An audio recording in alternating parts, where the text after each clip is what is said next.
I always wish there's a seminar or a retreat or something for firstborn daughters where they can actually just be together, say their feelings, and you know, just really be felt and be heard by someone that is in the same position. Let's not say situation, but position as you.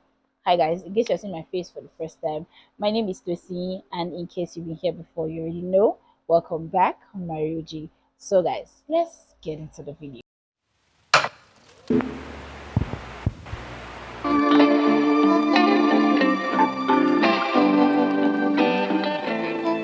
Today we're going to be talking firstborn daughters. I figured I've never done a video like this on here, and I have a video of that on my Instagram and on my TikTok from last year where I talked about how if when I have my firstborn daughter, these are the things I wish I would tell her. I think maybe I'll do like a summary of that and I'll do that in another video, right? But in this video, we're going to be talking finding balance as a firstborn daughter. Now, I don't know what it is like to be a firstborn son, if I'm being honest, because I mean, I'm a lady. So these are things that I am doing to find balance being a firstborn daughter, because being a firstborn daughter comes with a lot of things that I feel like you're born with. You're just naturally born with it. It's just something that you do consciously and unconsciously, which some of them are actually draining you. Yeah. Some of them are actually making you feel like you are not living your life the way that you are supposed to live it. This video is actually inspired by Tony Tones. Is it Tony Tones? I think that's how the name is pronounced, but I'm going to leave it here. She talked about this in her last episode on our podcast, and I felt so hurt in that video. I felt I related to a lot of things that she said so well. I'm going to see if I can leave a link of that podcast under my description in my description box so you can actually watch it. Right. And I felt, you know what, I want to do a video like this too. So yeah, let's start with it. First off, finding a balance as a firstborn daughter is to pick yourself every time. Now we hear this a lot, and we hear, oh, make yourself priority. It is hard as a firstborn daughter to make yourself priority. Now this is because automatically your brain works faster for others than it works for you. I will use a very typical, relatable example. Now, you're an African home, you're a firstborn daughter of an African home, and it's your duty to cook, right? You cook all the time, and sometimes you lose appetite for cooking. Now, that happens a lot with women. I don't know why that happens. Sometimes you cook and you're like, oh, I don't want to eat. Most times it comes from the fact that maybe you've used all your energy and you just don't want to eat, or sometimes you feel like you don't want to eat what you made yourself. And sometimes it also comes from the fact that you cook all the time, so you sometimes just don't feel like it, you don't want to eat. Now there's this other part where you cook, you serve everyone before you serve yourself, right? Because automatically your brain just tells you others need to eat first before you can eat, right? And in some African homes, when the food is not enough and doesn't get to you, you hear things like, "Maybe you're the one that cooked it.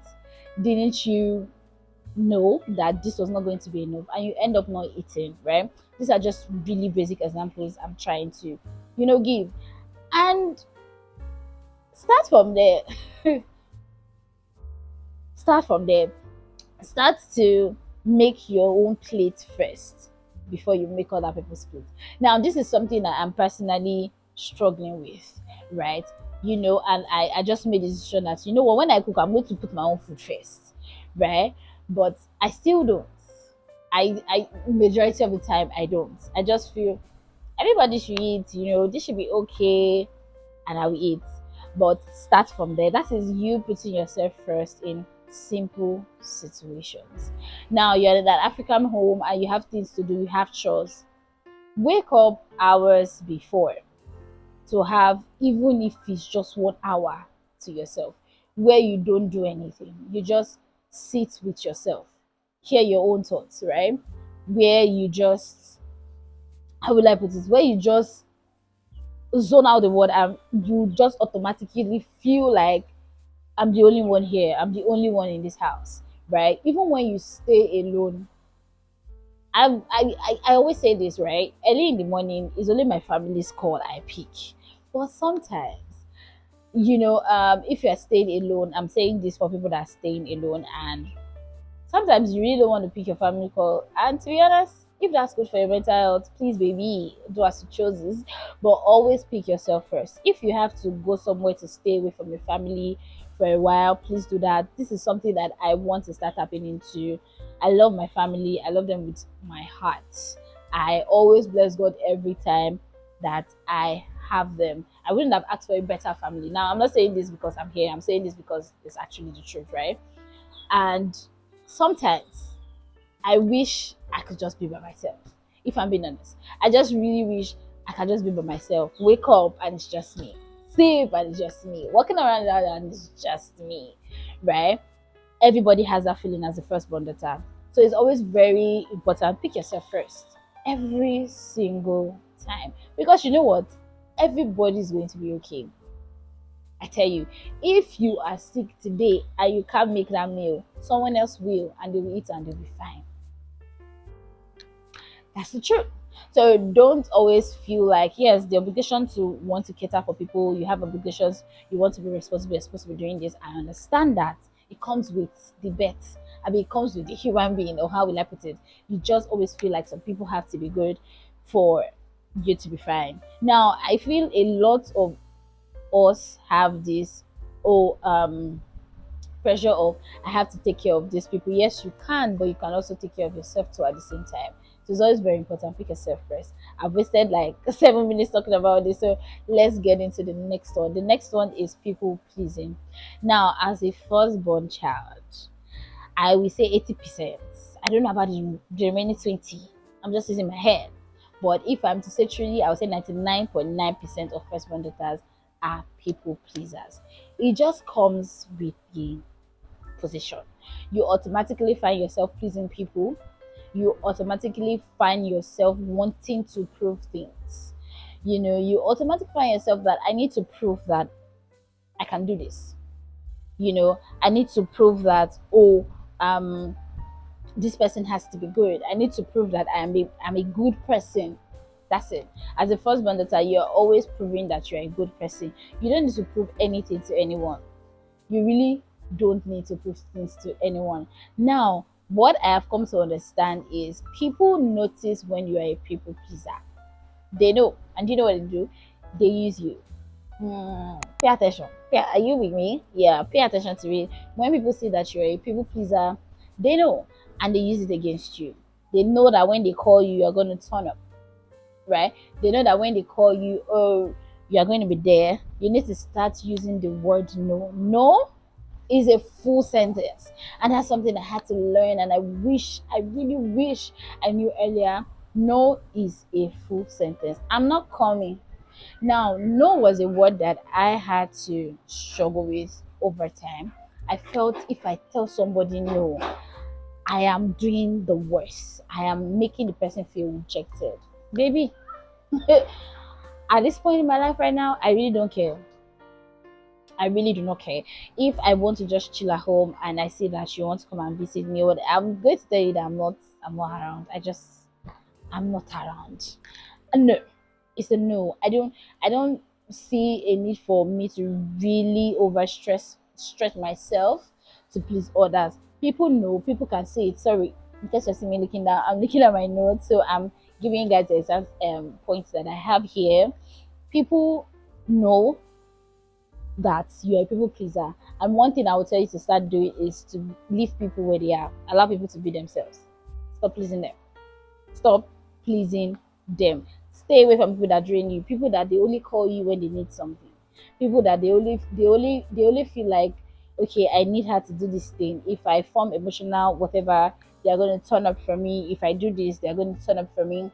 They know that you're a people pleaser, and they know that because you're a firstborn, it comes with the territory, right?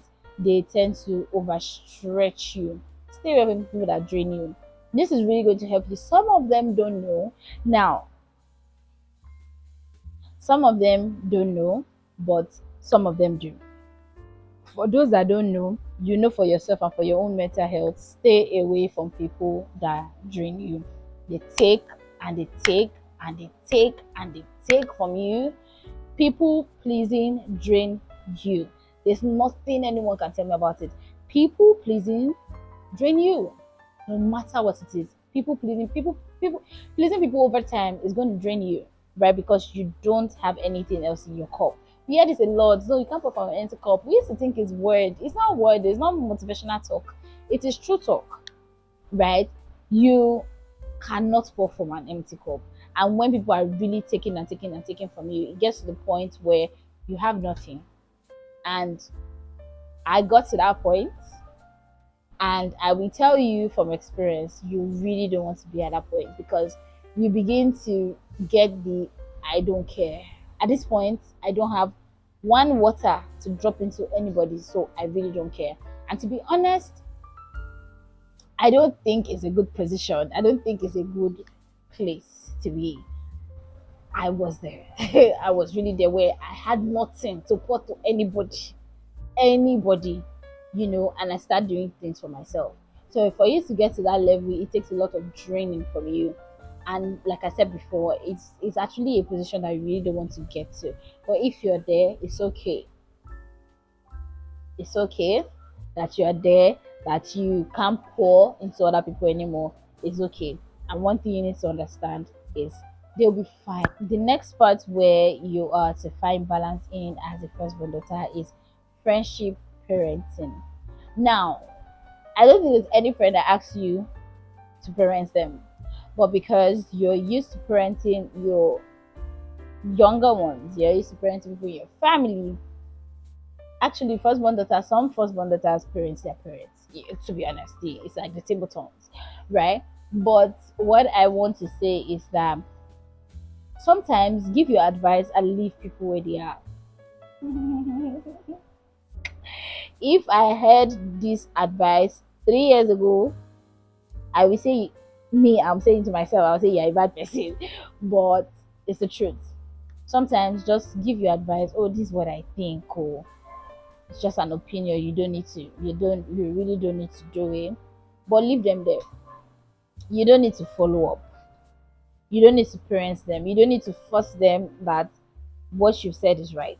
Sometimes it's not, and sometimes it is. But it's an opinion. Have you forgotten? They don't have to do it, right? Friendship parenting, baby, is going to drain you. Yeah, give them your 2 cents. Say what you want to say. Oh, this is what I think about this situation, and this is what I think you should do. Always don't forget the I think. It's very important. The I think, don't forget it, right? It just comes with who you are as a firstborn daughter, that you feel like, okay, I have to make my friend to do right. I feel like my friend is going left. I need to push them to do right. No, they're adults. Leave them where they are. Give your advice and leave them there. If you're hearing, let everybody carry in their own cross. Sometimes. I'm not saying don't show up, don't be a good friend.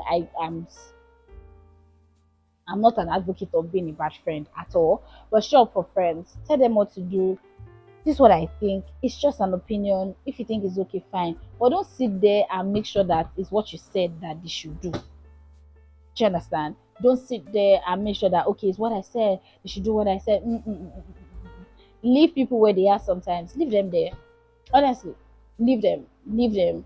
They're adults. They know that you give your 2 cents. They know that you mean well for them. So leave them there. They'll be fine. Honestly, they'll really be fine. That's how to find balance when it comes to friendship parenting. Next one is pressure. This is very general for every firstborn daughter, right? The pressure, you have personal pressure. Now, there are categories of firstborn daughters. They're actually firstborn daughters that the family is pressuring them. There are another firstborn daughter that personal pressure is what they have. I used to have personal pressure. I really bless God, like I said, I love my family. I really bless God for the type of family that God has given me. I didn't choose them, God chose them for me, and that's why I know that He loves me so much. Right? But what I want to say is that I used to be the one to personally pressure myself, right? I just feel like, oh, I need to do this. The urge to do it right was my thing before I sat down and say, you know what, I need to find a balance to what I'm doing. Right? It's okay for me to want to aim high. It's okay for me to feel like, oh, at this age, I'm supposed to have certain things and all that. I get it. And it is okay for me to be able to say, at this point right now, I'm supposed to have billions of money, and I'll just give my siblings and say, okay, you need to establish this, you need to establish this. Or I feel like, oh, my parents, I need to do this for them and all that. It's okay. That is what I want. That's what I wish, because I do love them, right? But it's another thing for you to understand is everybody has their own part in life. I have mine, and if I'm being honest, I'm working with it, and I really like how my life is going. I don't think I would have had it any better way, if I'm being honest, because I know that God is the one that wrote my story, and He's God. He's not going to write a bad story for me. He's going to write a story that reflects my name, right?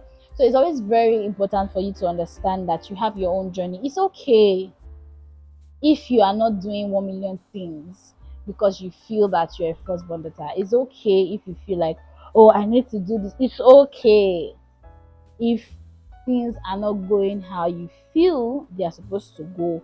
Reduce the pressure. Now, I wish I can really give advice on people that their parents are really pressurizing them, but I will say one thing, right? In as much as they are your family, in as much as they are your parents, there are things called boundaries in family, and there's something called speaking up, right? In a very respectable way. Very, very respectable way. I'm not going to tell you that I don't have like extended people that have called me out that said certain things when it comes to marriage, but I'm not gonna pick your call again. Honestly, I don't pick the calls. Like I just feel like no, because I know what you're gonna say is gonna ruin my own day. So why should I pick your calls, right? In as much as that they're your family members, try as much as possible to set boundaries, right? Try as much as possible to not make them push you so much or too much for you to make mistakes on anything, marriage, business, work, anything. Next thing you need to do with your life, any single thing, right? So it's always very important. And if you struggle with personal pressure, allow God and allow things to happen to you when it's time for it to happen. The last part where you have to find balance as a firstborn daughter is relationship. Now this one is very hard. Like I tell myself lately, I'm like, I really bless God honestly for where I am in my life right now and the things that I have understood over time. And if I'm being honest, that I didn't marry early, all right, because there are certain things that I know now that I feel like, I would have pitied the man that married me. Oh. But what I want to say is, as a firstborn daughter, when it comes to relationship, relax. Hmm. Yeah. Yeah, in case nobody has said that to you, I'm saying it to you. Try as much as possible to be with a masculine man, a man likes to take, that likes to lead, that wants to lead. Very important, because as a firstborn daughter, your mind just automatically leads. You do it and you don't know that you're doing it, right? But when you are with a man that he leads, you don't need to say things, he just does it. You don't even need to repeat something so many times, but he just knows that he needs to do it. A man that makes you feel soft, a man that allows you to be in your softness, right? That allows you to be a feminine, that allows you to be a woman. Like his own thing is like, just you know what? I got this. You just be a woman. That's all I want you to be, And I know as much as possible that it takes men to decide some things, which is very annoying. And we as female, we can be think of a solution in five. I'm not joking. We can think of a solution in, let's say, 10 minutes. And when you're asking your partner, so what do we do? The only reason a woman will ask you, what do we do? So what do we do now? Trust me, she already knows what you want me to do. To be honest, women think very fast, and as a firstborn daughter, it comes with you always wanting to do this. I need to take control. I need to do this. This thing has to be perfect, right? Overthinking certain things. And when you are doing that, it makes the man feel a bit useless. I'm really sorry. I don't know if that's a word for you too, but yeah, it makes the man feel useless. He's feeling like, okay, so if you can do all this, why do you need me? Like, why are you with me? And it's very hard as a firstborn daughter. It's very, very hard. In relationship, it's hard. I'm not going to lie. I've been in a relationship when I'm like taking the lead and not knowing that I was taking the lead, right? So it's something that you have to consciously work on. That okay, no, I have to calm down. I have a boyfriend, I have a husband. That's his thing. Let him take the lead. But yes, that doesn't mean that you won't give your opinion on things, but let him be the man and you just rest in your feminine era. Like softness, just relax. That's like the only way you can find balance in relationship as a firstborn daughter is to relax. Yeah, so guys, we come to the end of this video. If you have any firstborn daughter, please send this video to them. They will need it, and trust me, they will appreciate it. Hit the subscribe button if you're not, so every time I post a video you are going to be notified, and I'll see you guys in my next video.